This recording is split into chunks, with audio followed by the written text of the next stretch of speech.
Welcome everyone to my channel Taj Edge online classes. This is the second part of the series Karnataka State Eligibility Test 2024 question paper analysis for subject 2, paper 2, subject commerce. In the part 1 I have already covered question number 1 to 10. Now I will be covering question number 11 to 20.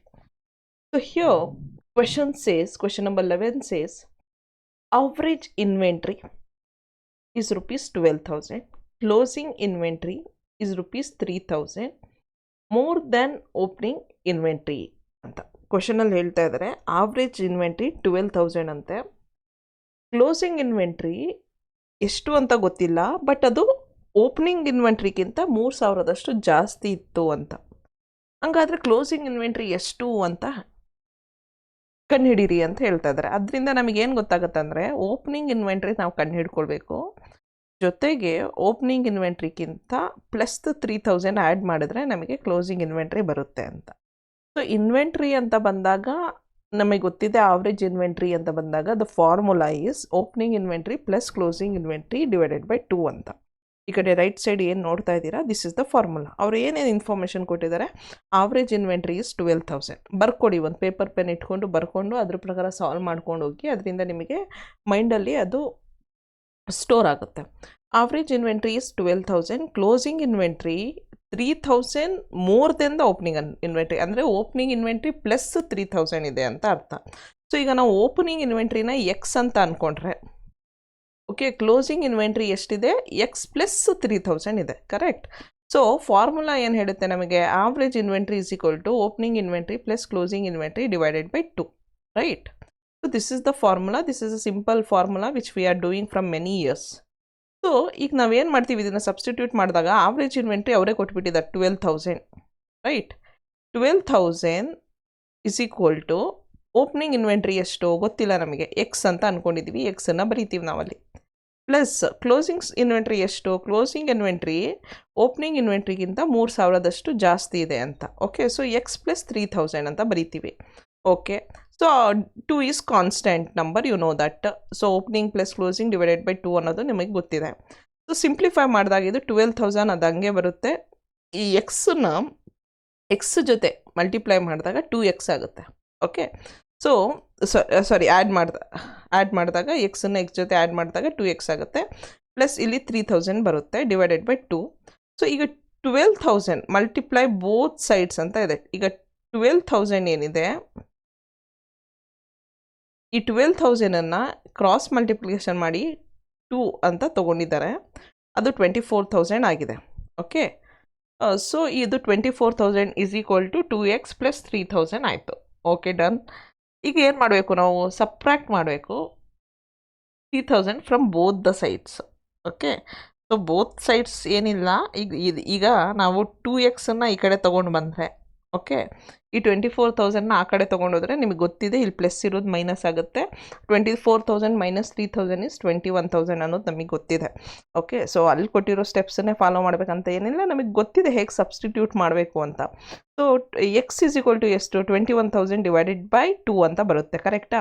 So 21,000 divided by 2 ಅಂತ ಬಂದಾಗ X is 10,500. X ಏನಿಲ್ಲಿ, X is opening inventory, correct.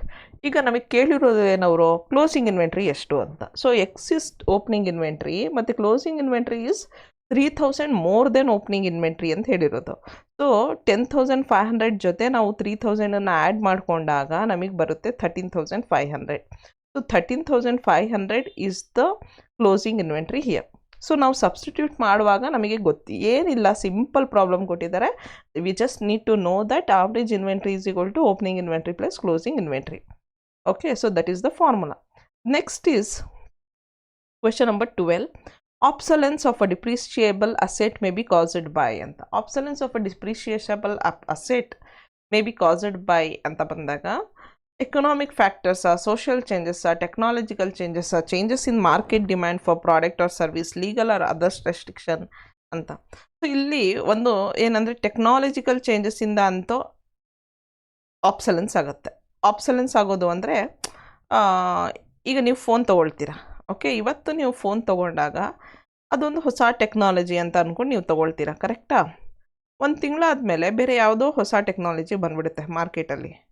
Market demand change ಆಗುತ್ತೆ, product change ಆಗುತ್ತೆ, design change ಆಗುತ್ತೆ, software change ಆಗುತ್ತೆ. ಅದರಿಂದ ನಿಮ್ಮ ಕೈಯಲ್ಲಿರುವಂಥ asset ಏನಿದೆ ಅದು ಆಬ್ಸಲೆನ್ಸ್ ಆಗುತ್ತೆ, ಹೌದು ಅಲ್ವೋ? ಸೊ ಈಗ ಆಬ್ಸಲೆನ್ಸ್ ಆಗೋದಕ್ಕೆ ಏನೇನು ಕಾರಣಗಳು? ಟೆಕ್ನಾಲಜಿಕಲ್ ಚೇಂಜಸ್ ಅಂತೂ 100% ಉಂಟು. Changes in market demand for the product or services, ಅದು ಸರಿ. ಆಗಲೇ ನಾನು ಹೇಳ್ದಂಗೆ legal or other restrictions, that is also true. ಕೆಲವೊಮ್ಮೆ ಲೀಗಲ್ ಲಾ ರಿಲೇಟೆಡ್ ಆಗಿ ಏನಾದರೂ ರೂಲ್ಸ್ ಆ್ಯಂಡ್ ರೆಗ್ಯುಲೇಷನ್ಸ್ ಬಂದಾಗ ನಾವು ಯೂಸ್ ಮಾಡ್ತಾ ಇರುವಂಥ ಪ್ರಾಡಕ್ಟ್ನ ಯೂಸ್ ಮಾಡೋದಿಲ್ಲದೇ ರೀತಿ ಕೂಡ ಆಗಬಹುದು. ಓಕೆ, ಅದು ಓಲ್ಡ್ ಆಗೋಗ್ಬೋದು. ಆಬ್ಸಲೆನ್ಸ್ ಅಂದರೆ ಹಳೇದಾಗ್ಬಿಡುವಂಥದ್ದು, ಆ ರೀತಿ. ಸೊ ಹಂಗಾಗುತ್ತೆ ಅಂತ. ಇದು 3 this is correct, all this 3 are right. Okay, so ಈಗ ನಮ್ಮ ಹತ್ರ ಆಪ್ಷನ್ಸ್ ಇದೆ. Only 1 no, only 1 and 2 no, 1 2 3 and 4 ಇದೆ, 2 3 4 ಇದೆ. ನಿಮಗೆ ಕೀ ಆನ್ಸರ್ಸಲ್ಲಿ ಅವರು ಓನ್ಲಿ 2 3 ಆ್ಯಂಡ್ 4 ಅಂತ ಕೊಟ್ಟಿದ್ದಾರೆ. ಬಟ್ ಆ್ಯಕ್ಚುಲಿ ಅದು ಆಲ್ 1 2 3 ಆ್ಯಂಡ್ 4 ಅಂತ ಬರಬೇಕು. ಯಾಕಂದರೆ even economic changes and social changes ಕೂಡ ಇಂಪ್ಯಾಕ್ಟ್ ಮಾಡುತ್ತೆ ಡಿಪ್ರಿಸಿಯೇಷಬಲ್ ಅಸೆಟ್ ಮೇಲೆ ಅನ್ನುವಂಥದ್ದು ನನ್ನ ಅಭಿಪ್ರಾಯ. ಯಾಕೆ ಅಂದರೆ ನೋಡಿ, ಸೋಷಿಯಲ್ ಚೇಂಜಸ್ ಅಂತ let's say we have a car. Okay, that is a depreciable asset ಅಂತ ಅಂದ್ಕೊಳ್ಳೋಣ. ಈಗ ಆ ಕಾರು ಅಥವಾ 2 ವೀಲರ್ ಅಥವಾ ಮೊಬೈಲ್ ಫೋನ್ ಅಂತಲೇ ಅಂದ್ಕೊಳ್ಳಿ, ಕರೆಕ್ಟ್? ಅದು ಈಗ ನಮ್ಮ ಸೋಷಿಯಲ್ ಚೇಂಜಸ್, ನಮ್ಮ ಸ್ಟೇಟಸ್ ಚೇಂಜ್ ಆದಾಗ we start earning more or less. Obviously, if we are earning more, andre we will change that product, right? We feel that this is obsolete anta, yes or no? Then we can change that anta. This is the answer. And even ChatGPT, the artificial intelligence, is giving the same answer. But for you, in the case set key answers, final key answers alli they have given it as a question option 4 anta. That is up to you. You can just evaluate it for more details. If you feel anything, you can just comment on the video and give me the answer, whatever is your answer. Okay, next question number 13. Question number 13 is so clear. ನೋಡಿ, cash flow statement and fund flow statement ಬಗ್ಗೆ ನಿಮಗೆ ಗೊತ್ತಿದೆ. Cash flow ಸ್ಟೇಟ್ಮೆಂಟಲ್ಲಿ ನಾವೇನು ಮಾಡ್ತೀವಿ? Cash flow ಸ್ಟೇಟ್ಮೆಂಟಲ್ಲಿ we do prepare cash from operations, cash from financing activities, cash from investment activities, correct? That is all about the inflow and outflow of the cash, correct? Fund flow statement ಅಲ್ಲಿ ನಾವು ಏನು ಮಾಡ್ತೀವಿ? Fund flow statement ಅಲ್ಲಿ we check first, we will calculate or check the changes in working capital ಅಲ್ವಾ? Working ಕ್ಯಾಪಿಟಲಲ್ಲಿ ಎಷ್ಟು changes ಆಗ್ತಾ ಇದೆ ಅದನ್ನು ನಾವು ಚೆಕ್ ಮಾಡ್ತೀವಿ, ಆಯಿತು. ಅದ್ರ ಜೊತೆಗೆ ನಾವೇನು ಮಾಡ್ತೀವಿ? ಫಂಡ್ ಫ್ಲೋ ಸ್ಟೇಟ್ಮೆಂಟ್ ಅಂತ ಪ್ರಿಪೇರ್ ಮಾಡುವಾಗ ಸೋರ್ಸಸ್ಸು, ಯೂಸಸ್ ಆಫ್ ಫಂಡ್ಸ್, ಎಲ್ಲಿಂದ ಫಂಡ್ಸ್ ಬಂದಿದೆ ಮತ್ತು ಆ ಫಂಡ್ಸನ್ನು ಯಾವ ರೀತಿ ನಾವು ಯೂಸ್ ಮಾಡ್ಕೊಂಡಿದ್ದೀವಿ, ಅಷ್ಟೇ ತಾನೇ ಪ್ರಿಪೇರ್ ಮಾಡ್ತೀವಿ. ಆದರೆ ಎರಡೂ ಸ್ಟೇಟ್ಮೆಂಟ್ ನಮಗೆ ಸೇಮ್ ಇನ್ಫಾರ್ಮೇಷನ್ನ ಡಿಸ್ಕ್ಲೋಸ್ ಮಾಡುತ್ತಾ? ಇಲ್ಲ. ಫಂಡ್ ಫ್ಲೋ ಸ್ಟೇಟ್ಮೆಂಟು ಮತ್ತು ಕ್ಯಾಶ್ ಫ್ಲೋ ಸ್ಟೇಟ್ಮೆಂಟು ಡಿಫ್ರೆಂಟ್ ಇನ್ಫಾರ್ಮೇಷನ್ನ ನಮಗೆ ಡಿಸ್ಕ್ಲೋಸ್ ಮಾಡುತ್ತೆ. ಕ್ಯಾಶ್ ಫ್ಲೋ ಸ್ಟೇಟ್ಮೆಂಟು ಡಿಸ್ಕ್ಲೋಸ್ ಮಾಡುವಂಥದ್ದು ಕ್ಯಾಶ್ ಇನ್ಫ್ಲೋ ಆ್ಯಂಡ್ ಔಟ್ಫ್ಲೋ ಬಗ್ಗೆ. ಫಂಡ್ ಫ್ಲೋ ಸ್ಟೇಟ್ಮೆಂಟ್ ಡಿಸ್ಕ್ಲೋಸ್ ಮಾಡುವಂಥದ್ದು ವರ್ಕಿಂಗ್ ಕ್ಯಾಪಿಟಲ್ಲು ಮತ್ತು sources and uses of funds ಬಗ್ಗೆ. ಸೊ ಅಷ್ಟು. Reason both are prepared out of the same data ಅಂದರೆ S, ಎರಡೂ ಕೂಡ ನಾವು ಯೂಶಲಿ ನಮ್ಮ ಹತ್ರ ಇರುವಂಥ ಫೈನಾನ್ಷಿಯಲ್ ಇನ್ಫಾರ್ಮೇಷನ್ನ ತಗೊಂಡೇ ಪ್ರಿಪೇರ್ ಮಾಡುವಂಥದ್ದು. ಇದು ಸರಿ, ಆದರೆ ಇದು ತಪ್ಪು. So A is false, or is true. This is the answer. Question number 13 next question number 14.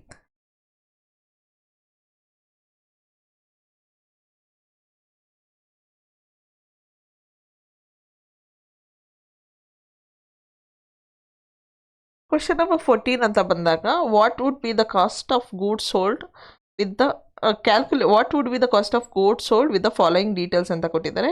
Details ಏನು ಕೊಟ್ಟಿದ್ದಾರೆ? What would be the cost of goods sold, ಅದರಲ್ಲಿ opening inventory 8,500, purchases 30,700, direct expenses 4,800, indirect expenses 5,200, closing inventory 9,000 ಅಂತ ಕೊಟ್ಟಿದ್ದಾರೆ.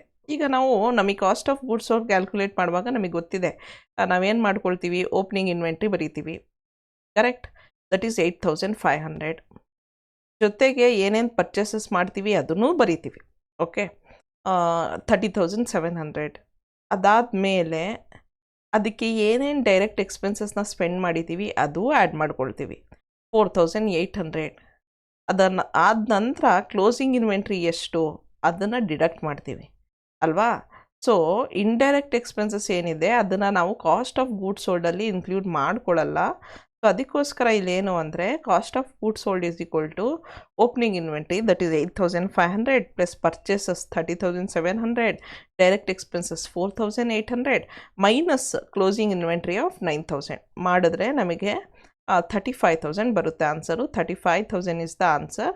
Indirect expenses just ನಿಮಗೆ confuse ಮಾಡಲಿಕ್ಕೆ ಕೊಟ್ಟಿದ್ದಾರೆ ಅವರು ಅಷ್ಟೇ. And the question number 15.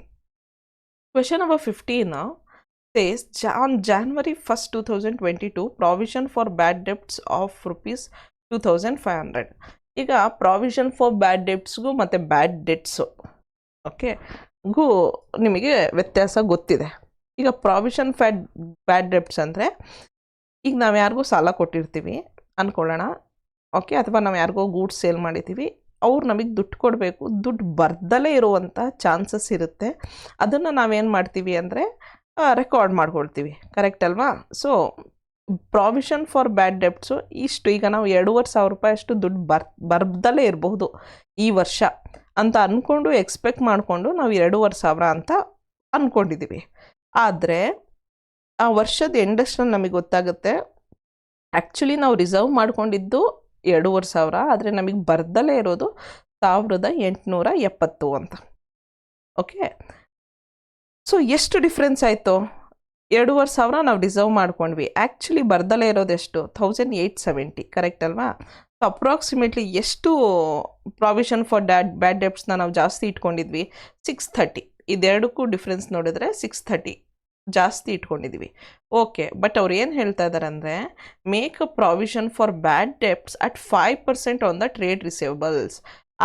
Trade receivables ಏನಿದೆ ಇಲ್ಲಿ ಕೊಟ್ಟಿದ್ದಾರಲ್ಲ 20,000 ರೂಪಾಯಿ, ಅದ್ರ ಮೇಲೆ 5% ಬ್ಯಾಡ್ ಡೆಬ್ಟ್ಸ್ ಮಾಡ್ಕೊಳ್ಳಿ ಪ್ರಾವಿಷನನ್ನು ಅಂತ ಹೇಳ್ತಾ ಇದ್ದಾರೆ. ಸೊ ಪ್ರಾವಿಷನ್ ಅದಾದಮೇಲೆ ಅದು ಪ್ರಾಫಿಟ್ ಆ್ಯಂಡ್ ಲಾಸ್ ಅಕೌಂಟಿಗೆ ಎಷ್ಟು ಹೋಗಬೇಕು, ಪಾಸಿಟಿವ್ ಹೋಗುತ್ತಾ ನೆಗೆಟಿವ್ ಹೋಗುತ್ತಾ ಹೇಳಿ ಅಂತ ಹೇಳ್ತಾ ಇದ್ದಾರೆ. ಸೊ 5% ಆನ್ 20,000 ಅಂದರೆ 1,000 ರೂಪೀಸ್ ಆಗುತ್ತೆ, ಓಕೆ. 1,000 ರೂಪೀಸ್ ಮಾಡ್ಕೊಳ್ಬೇಕಂತೆ, ಆದರೆ ನಮ್ಮ ಹತ್ರ ಆಲ್ರೆಡಿ ಈಗ 630 ಇದೆ. ಸೊ ಡಿಫ್ರೆನ್ಸ್ ಎಷ್ಟಿದೆ, 370. ಆ 370ನೇ ಇಲ್ಲಿ ಪ್ರಾಫಿಟ್ ಆ್ಯಂಡ್ ಲಾಸ್ ಅಕೌಂಟಿಗೆ ಹೋಗುವಂಥದ್ದು. So that is what question number 15 is. Next question number 16. Which of the following method is not recommended by accounting standard 2. ನೋಡಿ, ಅಕೌಂಟಿಂಗ್ ಸ್ಟ್ಯಾಂಡರ್ಡ್ಸ್ ಪ್ರಕಾರ ನಿಮಗೆ ಕ್ವೆಶನ್ಸ್ ಕೇಳ್ತಾರೆ ಕಾಮರ್ಸಲ್ಲಿ. ಅದರಲ್ಲಿ ಲೀಫೋ method is not recommended under accounting standard 2. ಇದು cost ಅಕೌಂಟಿಂಗಿಂದ ಕೇಳಿರುವಂಥ question, ನಮಗೆ ಗೊತ್ತಿದೆ. FIFO method, weighted average method, specific identification method, ಇದು ಲೀಫೋ method ಅನ್ನೋದೇನು recommend ಮಾಡಿಲ್ಲ ಅಕೌಂಟಿಂಗ್ ಸ್ಟ್ಯಾಂಡರ್ಡ್ 2ನಲ್ಲಿ, ಅದು ಮಾಡಲೇಬೇಕು ಅಂತ. Question number 17. ನೀವು FIFO method, ಲೀಫೋ method, weighted average methods, ಈ ಎಲ್ಲ ಮೆಥಡ್ಸ್ಗಳನ್ನು ಸ್ವಲ್ಪ ನೋಡಿಕೊಂಡು ಕಲ್ತ್ಕೊಂಡು ಹೋಗಬೇಕು. ಕಾಸ್ಟ್ ಅಕೌಂಟಿಂಗಿಂದ ಕೇಳ್ತಾರೆ, ಇನ್ವೆಂಟ್ರಿ ಮ್ಯಾನೇಜ್ಮೆಂಟ್ ಟೆಕ್ನಿಕ್ಸ್ ಅದು, ಕರೆಕ್ಟ್ ಅಲ್ವಾ. ಸೊ ಇಲ್ಲಿ ಕ್ವೆಶನ್ ನಂಬರ್ 17ನಲ್ಲಿ Ram, Rahim, Robert are partner sharing profit and losses in a ratio of 5:4:3 ಅಂತ. Ram share 5, Rahim share 4, Robert share 3. Robert ಈಗ ರಿಟೈರ್ಡ್ ಆಗ್ತಾ ಇದ್ದಾನೆ. ರಿಟೈರ್ಡ್ ಅಂದರೆ 3, ಅದು ಒಂದು 3 ಶೇರ್ ಇತ್ತಲ್ಲ ಅದನ್ನು ಬಿಟ್ಟ. ಈಗ ಬಿಟ್ಟ ಮೇಲೆ ರಾಮ್ ಆ್ಯಂಡ್ ರಹೀಮು ಅವನು ಬಿಟ್ಟಿರುವಂಥ ಶೇರ್ಸನ್ನು 4:3ನಲ್ಲಿ ರಾಮಿಗೆ 4, ರಹೀಮಿಗೆ 3 ಇದರಲ್ಲಿ ಶೇರ್ ಮಾಡ್ಕೊಳ್ಬೇಕು. ಹಂಗಾದರೆ ಅವ್ರದ್ದು ಪ್ರಾಫಿಟ್, ಹೊಸ ಪ್ರಾಫಿಟ್ ಶೇರಿಂಗ್ ರೇಷಿಯೋ ಎಷ್ಟು ಅಂತ ಕ್ವೆಶನ್ ಕೇಳಿದ್ದಾರೆ.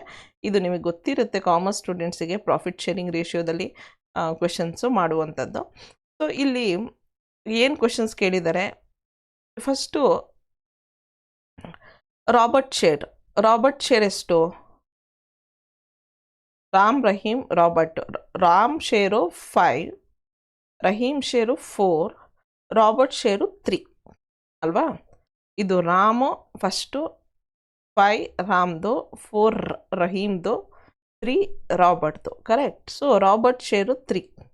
ಈಗ 3ನ ಇಬ್ಬರಲ್ಲೂ ಅವನು ರಿಟೈರ್ಡ್ ಆಗಿರೋದಕ್ಕೆ ಇಬ್ಬರಲ್ಲೂ ಶೇರ್ ಮಾಡಬೇಕು 3ನ. ಅಂದರೆ ರಾಮ್ಗೂ ಕೊಡಬೇಕು, ರಹೀಮ್ಗೂ ಕೊಡಬೇಕು. ಎಷ್ಟೆಷ್ಟು ಕೊಡಬೇಕು ಅನ್ನೋದು ನೋಡೋಣ.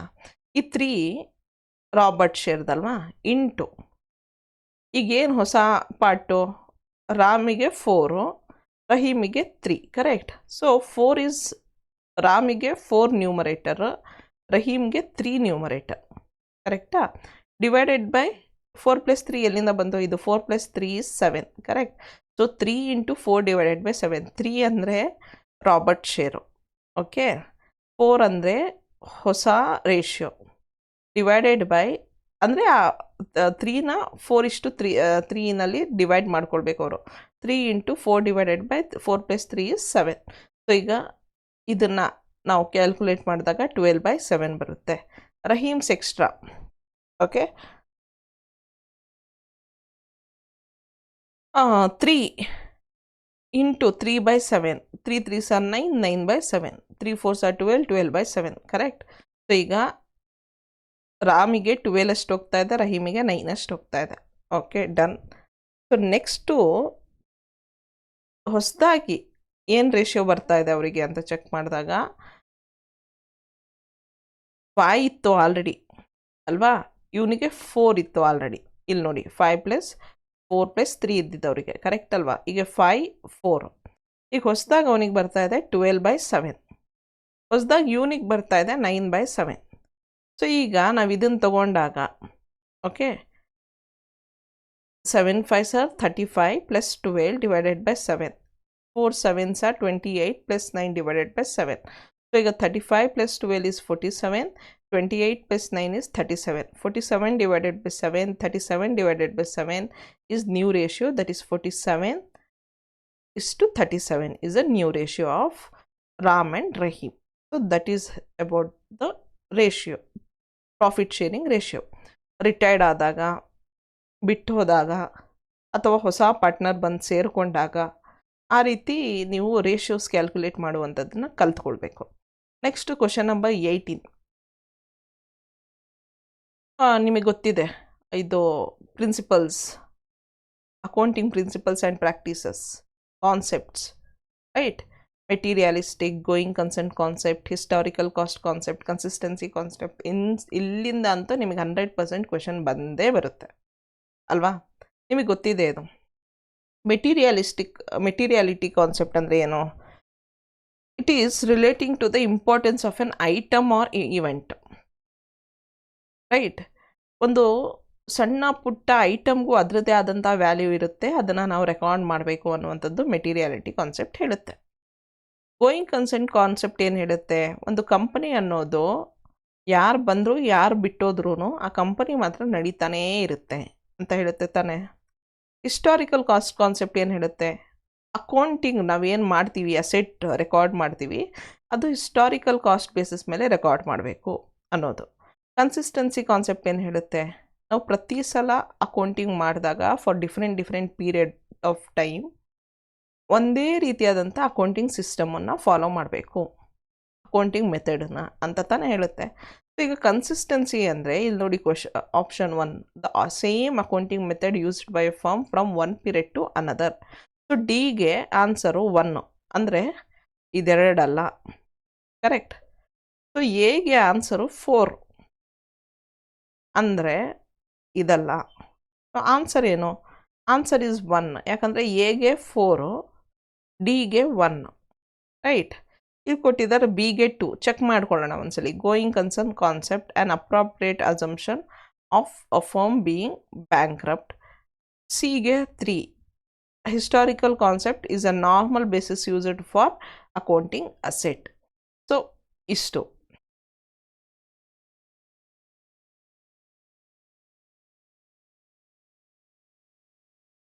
Next question number 19. Capital introduced in the beginning by Ram is ₹20,000. Ram ಒಂದು ಬಿಸ್ನೆಸ್ನಲ್ಲಿ 20,000 ರೂಪಾಯಿ ತೊಗೊಂಡು ಬಂದು ಇನ್ವೆಸ್ಟ್ಮೆಂಟ್ ಮಾಡಿ ಬಿಸ್ನೆಸ್ನ ಮಾಡ್ತಾ ಇದ್ದಾನೆ. 20,000 ತಂದಿದ್ದಾನೆ. ಅದಾದ ನಂತರ ಮತ್ತೆ 2,000 ರೂಪಾಯಿ ತಂದಿದ್ದಾನೆ, ಕರೆಕ್ಟಾ? ಮೊದಲು 20,000 ತಂದ, ಆಮೇಲೆ ಮತ್ತೆ 2,000 ತಂದ. ಈಗ ಗೊತ್ತು ನಿಮಗೆ 22,000 ಆಗಿದೆ ಅಂತ. ಆದರೆ ಅವನು 250 ರೂಪಾಯಿ ಪರ್ ಮಂತು ಡ್ರಾಯಿಂಗ್ ಮಾಡ್ಕೊಳ್ತಾ ಇದ್ದಾನೆ, ಅಂದರೆ ಡ್ರಾ ಮಾಡ್ತಾ ಇದ್ದಾನೆ ಅಲ್ಲಿಂದ per month. 250 rupees per month ಅಂದರೆ ವರ್ಷಕ್ಕೆ ಎಷ್ಟಾಯಿತು? 250 ಇಂಟು 12, ರೈಟ್? 250 ಇಂಟು 12, ಸುಮ್ಮನೆ ಆಲ್ರೆಡಿ ಕ್ಯಾಲ್ಕುಲೇಟ್ ಮಾಡಿರೋದಿದೆ ಇಲ್ಲಿ, ನಾನು ತೋರಿಸ್ತೀನಿ. 250 ಇಂಟು 12 ಇಸ್ 3,000 ರುಪೀಸ್. ಓಕೆ, 3,000 ರುಪೀಸನ್ನು ಅವನು ಡ್ರಾ ಮಾಡಿದ್ದಾನೆ. ಸೊ ಈಗ ಅವನು ತಂದಿದ್ದು 20,000 ಪ್ಲಸ್ 2,000. ಅದರಲ್ಲಿ ಅವನು ಡ್ರಾ ಮಾಡಿರೋದು 250. And closing capital is 12,750. Closing capital, opening capital 20,000 ಇದ್ದಿದ್ದು, ಕರೆಕ್ಟ್? ಈಗ ಕ್ಲೋಸಿಂಗ್ ಕ್ಯಾಪಿಟಲ್ 12,750 ಅಂತೆ. ಅಂದರೆ ಪ್ರಾಫಿಟ್ ಇದೆಯಾ ಅಥವಾ ಲಾಸಲ್ಲಿ ಇದೆಯಾ ಅಂತ ಚೆಕ್ ಮಾಡಿ ಅಂತ ಹೇಳಿದ್ದಾರೆ ಅವರು. Amount of profit or loss for the year will be ಅಂತ.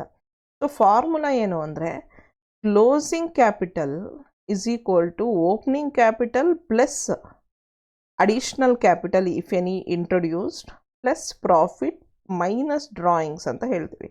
Opening plus introduced or additional capital plus profit minus drawings. ಈಗ ಕ್ಲೋಸಿಂಗ್ ಕ್ಯಾಪಿಟಲ್ಲು ಎಷ್ಟು? 20,000, ಕರೆಕ್ಟ್? ಸಾರಿ, 12,750, ಕರೆಕ್ಟ್?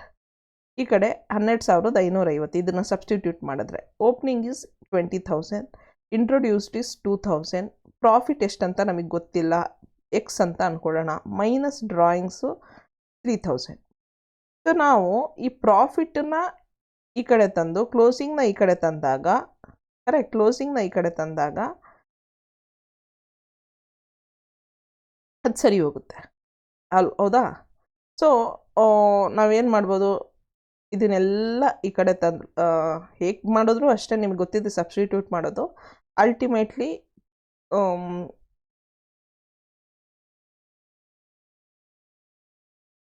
ಇಲ್ಲಿ ಏನು ಮಾಡಿದ್ದಾರೆ ಅವರು, ಪ್ರಾಫಿಟನ್ನು ಈ ಕಡೆ ತಂದು ಕ್ಲೋಸಿಂಗ್ ಹಂಗೆ ಇಟ್ಟು ಎಲ್ಲದನ್ನು ಈ ಕಡೆ ತಂದಿದ್ದಾರೆ. ಸೊ ಅದು ಮೈನಸ್ ಆಗಿದೆ ಅಷ್ಟೆ.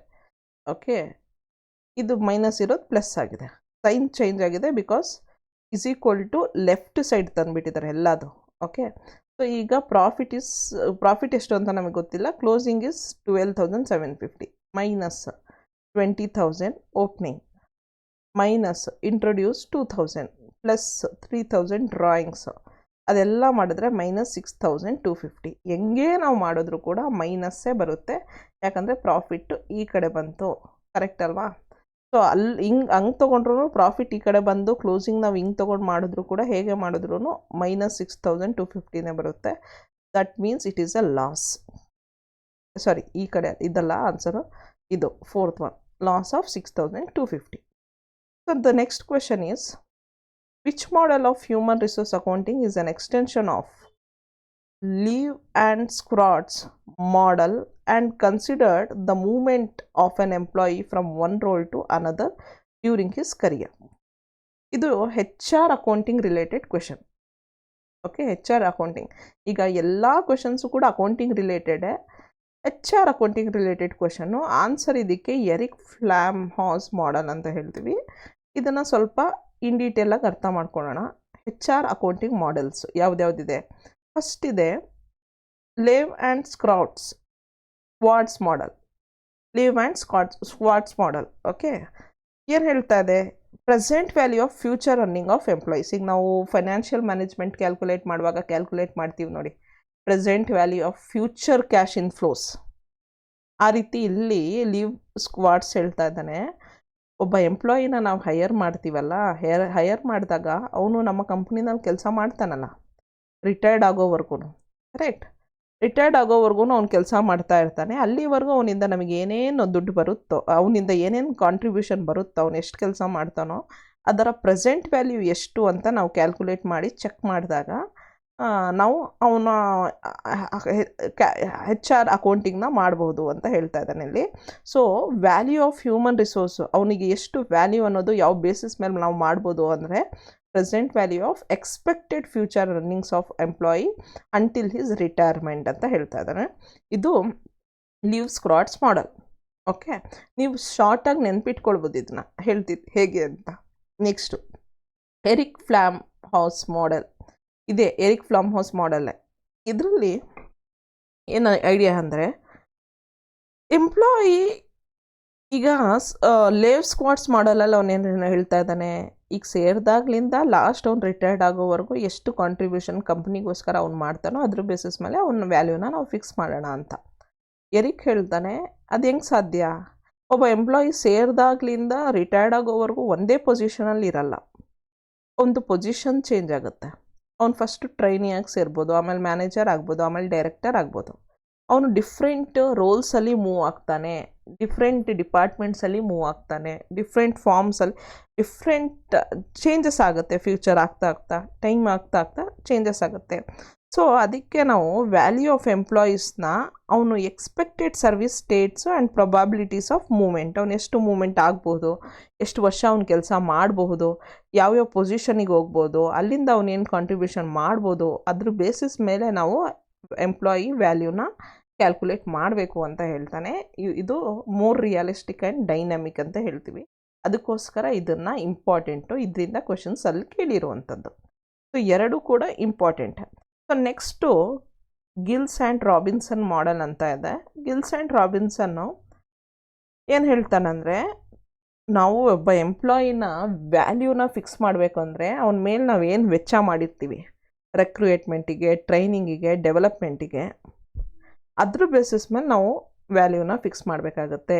ಯಾಕೆ ಅಕ್ವಿಸಿಷನ್ ಕಾಸ್ಟು, ಅದು recruitment, training and learning cost, development cost, ಇದೆಲ್ಲ historical cost approach. Future value basis ಮೇಲೆ ನಾವು ಮಾಡೋಕ್ಕೆ ಆಗಲ್ಲ. ಈಗ ನಾವು ಅವನಿಗೆ ಎಷ್ಟು ಖರ್ಚು ಮಾಡಿದ್ದೀವೋ, ಅವನನ್ನು ಹೈಯರ್ ಮಾಡ್ಕೊಂಡು ನಮ್ಮ ಕಂಪ್ನಿನಲ್ಲಿ ಕೆಲಸ ಕೊಟ್ಟು ಟ್ರೈನಿಂಗ್ ಕೊಟ್ಟು ಅವನಿಗೆ ಡೆವಲಪ್ಮೆಂಟ್ ಮಾಡೋದಕ್ಕೆ ಅದ್ರ ಬೇಸಿಸ್ ಮೇಲೆ ನಾವು ಅವನಿಗೆ ಒಂದು ವ್ಯಾಲ್ಯೂನ ಫಿಕ್ಸ್ ಮಾಡಬೇಕಾಗುತ್ತೆ ಅಂತ ಹೇಳ್ತಾನೆ. Next Likert's model. ಲಿಕರ್ಡ್ಸ್ ಮಾಡೆಲ್ಲಿ measures the value of human organisation based on non monetary aspect. ಇಲ್ಲಿ ಲಿಕರ್ಟ್ ಏನು ಹೇಳ್ತಾನೆ ಅಂದರೆ, ಫೈನಾನ್ಷಿಯಲ್ ಆಸ್ಪೆಕ್ಟ್ಸ್ ಮೇಲೆ ಅಂದರೆ ಮನಿ ಬೇಸಿಸ್ ಮೇಲೆ ನಾವು ಒಬ್ಬ ಎಂಪ್ಲಾಯಿನ ವ್ಯಾಲ್ಯೂ ಮಾಡೋಕ್ಕಾಗಲ್ಲ. ಕೆಲವೊಂದು ಬೇರೆ ಆಸ್ಪೆಕ್ಟ್ಸ್ ಇರುತ್ತೆ, non financial, non monetary, like behavioural, like motivation, communication, decision making and group loyalty. ಈ ಎಲ್ಲ ಫ್ಯಾಕ್ಟರ್ಸನ್ನು ಕನ್ಸಿಡರ್ ಮಾಡಿಕೊಂಡು ಅದ್ರ ಬೇಸಿಸ್ ಮೇಲೆ ನಾವು ಒಬ್ಬ ವ್ಯಕ್ತಿಯ ವ್ಯಾಲ್ಯೂನ ಫಿಕ್ಸ್ ಮಾಡಬೇಕಾಗತ್ತೆ ಅಂತ ಲಿಕರ್ಟ್ ಮಾಡೆಲ್ ಹೇಳ್ತಾನೆ. ಸ್ವಲ್ಪ ಇವನು ಏನಂತೀವಿ ನಾವು, ಥಿಂಗ್ಸ್ ಫ್ರಮ್ ಹಾರ್ಟ್ ಅಂತ. Next Morse net benefit model. Morse net benefit model ಹೇಳುತ್ತೆ, human resource value, present value of net benefit of employees generate ಅಂತ. ನೋಡಿ, ಒಬ್ಬ ಎಂಪ್ಲಾಯಿ ಏನು ಕಾಂಟ್ರಿಬ್ಯೂಟ್ ಮಾಡ್ತಾನೆ ಮತ್ತು ಅವನಿಗೆ ನಾವು ನಮ್ಮ ಕಂಪನಿನಲ್ಲಿ ಸೇರಿಸ್ಕೊಂಡಿದ್ದು ಮತ್ತು ಅವನನ್ನು ನಮ್ಮ ಕಂಪನಿನಲ್ಲೇ ಉಳಿಸ್ಕೊಳ್ಳೋದಕ್ಕೆ ನಾವೆಷ್ಟು ಖರ್ಚು ಮಾಡ್ತೀವಿ, ಅದೆರಡನ್ನ ಮೈನಸ್ ಮಾಡಿದಾಗ ನಮಗೆ ಆ್ಯಕ್ಚುಲಿ ಅವ್ನ ಕಾಂಟ್ರಿಬ್ಯೂಷನು ನಾವು ಅವನಿಗೆ ಉಳಿಸ್ಕೊಳ್ಳೋದಕ್ಕಿಂತ ಜಾಸ್ತಿ ಬರ್ತಾ ಇದ್ದರೆ ಅದು ನೆಟ್ ಬೆನಿಫಿಟ್. ಆ ಬೇಸಿಸ್ ಮೇಲೆ ನಾವು ಅವನಿಗೆ ವ್ಯಾಲ್ಯೂ ಮಾಡಬೇಕಾಗತ್ತೆ, ವ್ಯಾಲ್ಯೂನ ಫಿಕ್ಸ್ ಮಾಡಬೇಕಾಗತ್ತೆ ಅಂತ ಹೇಳ್ತಾನೆ ಇಲ್ಲಿ ಮಾರ್ಸ್ ನೆಟ್ ಬೆನಿಫಿಟ್ ಮಾಡೆಲ್. ಈಗ ನೀವು ಯಾವ ರೀತಿ ನೆನ್ಪಿಟ್ಕೊಳ್ತೀರಾ ನೋಡಿ, ಸಿಂಪಲ್ಲಾಗಿ ಇನ್ ಶಾರ್ಟ್ ಇಲ್ಲಿ ಏನಿದೆಯೋ ಅದ್ರ ಸ್ಕ್ರೀನ್ಶಾಟ್ ತೊಗೊಳ್ಳಿ. ಲೀವ್ ಆ್ಯಂಡ್ ಸ್ಕ್ರಿಪ್ಟ್ಸ್ ಹೇಳ್ತಾನೆ ಫ್ಯೂಚರ್ ರನ್ನಿಂಗ್ ಬೇಸಿಸ್ ಮೇಲೆ ಅಂತ. ಫ್ಲಾಮ್ ಹಾರ್ಟ್ಸ್ ಹೇಳ್ತಾನೆ ಫ್ಯೂಚರ್ ರೋಲ್ಸ್ ಆ್ಯಂಡ್ ಪ್ರೊಬ್ಯಾಬಿಲಿಟೀಸ್, ಅವನು ರೋಲ್ಸ್ ಚೇಂಜ್ ಆಗುತ್ತಲ್ವಾ, changing future roles and probabilities ಅಂತ ಬರ್ಕೊಳ್ಳಿ. ಗಿಲ್ಸ್ ಆ್ಯಂಡ್ ರಾಬಿನ್ಸನ್ ಹೇಳ್ತಾನೆ cost of training basis. Okay, cost of training, cost of recruitment, training and development ಅಂತ ಬರ್ಕೊಳ್ಳಿ. ಲಿಕರ್ಟ್ ಹೇಳ್ತಾನೆ ಬಿಹೇವಿಯರಲ್ ಬೇಸಿಸ್, ಮೋಟಿವೇಶನ್, ಅದಾಗಲೇ ಏನೋ ಓದಿದ್ವಲ್ಲ ನಾವು, motivation, communication, decision making, group loyalty, ಈ ಎಲ್ಲ ಫ್ಯಾಕ್ಟರ್ಸ್ ಮೇಲೆ ಅಂತ. ಮಾರ್ಸ್ ಹೇಳ್ತಾನೆ ನೆಟ್ ಬೆನಿಫಿಟ್ ನಮಗೆ ಏನು ಸಿಗುತ್ತೆ, ಎಂಪ್ಲಾಯಿ ನಮ್ಮ ಕಂಪನಿಗೆ ಎಷ್ಟು ಕಾಂಟ್ರಿಬ್ಯೂಟ್ ಮಾಡ್ತಾನೆ ಮೈನಸ್ ನಾವು ಎಂಪ್ಲಾಯಿಗೂ ರಿಟೈನ್ ಮಾಡ್ಕೊಳ್ಳೋಕೆ ನಮ್ಮ ಕಂಪ್ನಿಗೆ ಅಷ್ಟು ನಾವು ಎಷ್ಟು ಖರ್ಚು ಮಾಡ್ತೀವಿ. ಓಕೆ, ಈಗ ಅವ್ನು 4 ಲಕ್ಷದಷ್ಟು ನಮ್ಮ ಕಂಪ್ನಿಗೆ ಕಾಂಟ್ರಿಬ್ಯೂಟ್ ಮಾಡ್ತಾನೆ, ನಾವು ಅವನಿಗೆ ನಮ್ಮ ಕಂಪ್ನಿನಲ್ಲಿ ಉಳಿಸ್ಕೊಳ್ಳೋದಕ್ಕೋಸ್ಕರ 2 ಲಕ್ಷದಷ್ಟು ಕಾಂಟ್ರಿಬ್ಯೂಟ್ ಮಾಡ್ತೀವಿ ಅಂದರೆ ಅದೆರಡರದ್ದು ಡಿಫ್ರೆನ್ಸ್ ಏನಿದೆ ಅದು ನೆಟ್ ಬೆನಿಫಿಟ್ ಜನ್ರೇಟೆಡ್ ಅಲ್ವಾ? ಸೊ ಅದ್ರ ಬೇಸಿಸ್ ಮೇಲೆ ನಾವು ಫಿಕ್ಸ್ ಮಾಡಬೇಕು ವ್ಯಾಲ್ಯೂನ ಅಂತ ಹೇಳ್ತಾರೆ. ಸೊ ಇದು human resource accounting models. I hope that all these questions has help you. ಈಗ second part is over. Third part is from question number 21 to question number 30. Thank you very much. Share the videos with your friends also. Subscribe to my channel for further videos.